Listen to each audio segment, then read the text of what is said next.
السلام علیکم ورحمۃ اللہ وبرکاتہ۔ شب معراج کی نفل نمازیں کس طریقے سے پڑھیں گے اور کون سی نماز ہوگی،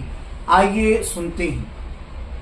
شب معراج کی عبادت، رات میں جاگ کر دو یا چار رکعت کی نیت سے نفل نمازیں پڑھے، ایک بار صلاۃ التسبیح بھی پڑھے، اور خاص طور پر جو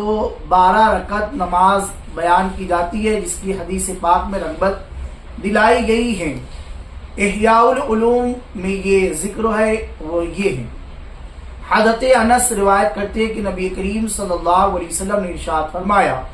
کہ رجب کی 27ویں رات میں عبادت کرنے والوں کو 100 سال کی عبادت کا ثواب ملتا ہے۔ جس نے اس رات میں 12 رکعت نماز اس طرح پڑھی کہ ہر رکعت میں سورہ فاتحہ پڑھ کر قرآن حکیم کی کوئی سورت پڑھے، اور 2 رکعت پر تشہد التحیات للہ آخر تک پڑھ کر بعد درود سلام پھیرے، اور 12 رکعتیں پڑھنے کے بعد 100 مرتبہ یہ تسبیح پڑھے، سبحان اللہ والحمد للہ ولا الہ الا اللہ واللہ اکبر، پھر 100 مرتبہ استغفر اللہ اور 100 مرتبہ درود شریف پڑھے، تو دنیا و آخرت کے امور کے متعلق جو کچھ چاہے دعا کرے، اور صبح میں روزہ رکھے تو یقیناً اللہ تعالیٰ اس کی تمام دعاؤں کو قبول فرمائے گا، مگر یہ کہ وہ کسی گناہ کی دعا کرے، یعنی دعا ایسی نہ کرے جو گناہ والی ہو، تو یہ دعا مقبول نہ ہوگی۔ یہ نفل نماز بہت زیادہ مشہور و معروف ہے، اور صلاۃ التسبیح بھی پڑھے۔ صلاۃ التسبیح کا معروف و مشہور طریقہ آپ سنتے ہی رہتے ہیں، اور ایک مرتبہ اور صلاۃ التسبیح کا طریقہ دیکھ لیں۔ حضرت عبداللہ ابن مبارک رضی اللہ تعالیٰ عنہ سے اس کی ترکیب یہ منقول ہے کہ اللہ اکبر کہہ کر نیت باندھے، پھر ثنا پڑھے، اس کے بعد 15 مرتبہ یہ تسبیح پڑھے، سبحان اللہ والحمد للہ ولا الہ الا اللہ واللہ اکبر، پھر اعوذ باللہ اور بسم اللہ پڑھ کر سورہ فاتحہ اور کوئی دوسری سورت پڑھے، اس کے بعد یہی تسبیح 10 مرتبہ پڑھے، پھر رکوع کرے اور سبحان ربی العظیم پڑھ کر یہی تسبیح 10 مرتبہ پڑھے، پھر سر اٹھا کر یعنی کھڑے ہو کر یہ تسبیح 10 مرتبہ پڑھے، پھر سجدہ کرے اور سبحان ربی الاعلی پڑھ کر 10 بار تسبیح پڑھے، پھر سر اٹھا کر جب بیٹھ جائے 10 مرتبہ اسے پڑھے، پھر دوسرا سجدہ کرے اور سبحان ربی الاعلی پڑھ کر 10 مرتبہ یہی تسبیح پڑھے۔ ایک رکعت میں یہ کل 75 تسبیحیں ہوئی۔ اس کے بعد ہر رکعت اس طرح پڑھے کہ ہر رکعت کے شروع میں قرات سے پہلے 15 بار اور باقی جگہوں پر 10 بار یہ تسبیح پڑھے، تو چاروں رکعتوں میں کل 300 تسبیحیں ہو جائے گی۔ یہ ترمذی شریف ابواب الوتر اور شعب الایمان اس میں یہ حدیث پاک موجود ہے۔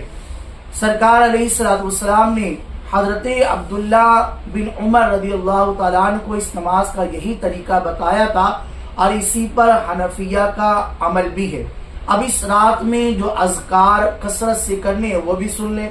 دیکھیے، خدا قدوس کا ذکر کرے، اس کی تسبیح اور تقدیس میں رطب اللسان رہے، افضل ذکر یہ ہے سبحان اللہ والحمد للہ ولا الہ الا اللہ واللہ اکبر، سبحان اللہ وبحمدہ سبحان اللہ العظیم۔ اور ایک دعا بہت زیادہ مشہور و معروف ہے، وہ بھی پڑھ سکتے ہیں، آیت کریمہ ہی پڑھ سکتے ہیں کہ الہکم الہ واحد لا الہ الا هو الرحمن الرحیم، الف لام میم اللہ لا الہ الا هو الحی القیوم، مشکاہ شریف میں لا الہ الا انت سبحانک انی کنت من الظالمین۔ ان کلمات کو زیادہ سے زیادہ پڑھے، ان کی بڑی برکت اور بڑی فضیلت ہے۔ درود پاک کی بھی کثرت کرتے رہے کہ درود پاک کی کثرت سے بھی بے شمار چیزیں اللہ تبارک و تعالی ہمیں عطا فرمائے گا۔ مشکاہ شریف میں ایک اور دعا ہے، وہ بھی سن لے، سبحان اللہ عدد ما خلق فی السماء وسبحان اللہ عدد ما خلق فی الارض وسبحان اللہ عدد ما بین ذلک وسبحان اللہ عدد ما هو خالق واللہ اکبر مثل ذلک والحمد للہ مثل ذلک ولا الہ الا اللہ مثل ذلک ولا حول ولا قوت الا باللہ مثل ذلک. یہ ساری دعائیں کریں. مزید آپ چاہتے ہیں تو ڈسکرپشن میں واٹس ایپ نمبر ہے, سمبل میں واٹس ایپ نمبر ہے,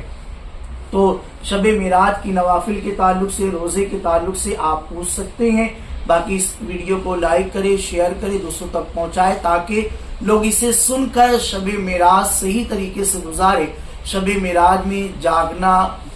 بے مقصد بائک لے کر گھومنے پھرنے لگ جانا, آتش بازی کرنا, چیخنا چلانا, زبردستی کی رات کو اسی طریقے سے موبائل میں کھیلتے ہوئے پاس کر دینا, یہ جائز نہیں, یہ بہت ہی غلط کام ہے. بلکہ سال میں ایک مرتبہ ایسی مبارک رات آتی ہے تو اس میں عبادت کرے, دعا کرے اپنے لیے, اپنے ماں باپ کے لیے, اپنے گھر والوں کے لیے, رزق کے لیے اور ایمان پر سلامتی کی اور عافیت والی موت کی دعا کرے. اللہ پاک ہمیں عمل کی توفیق عطا فرمائے.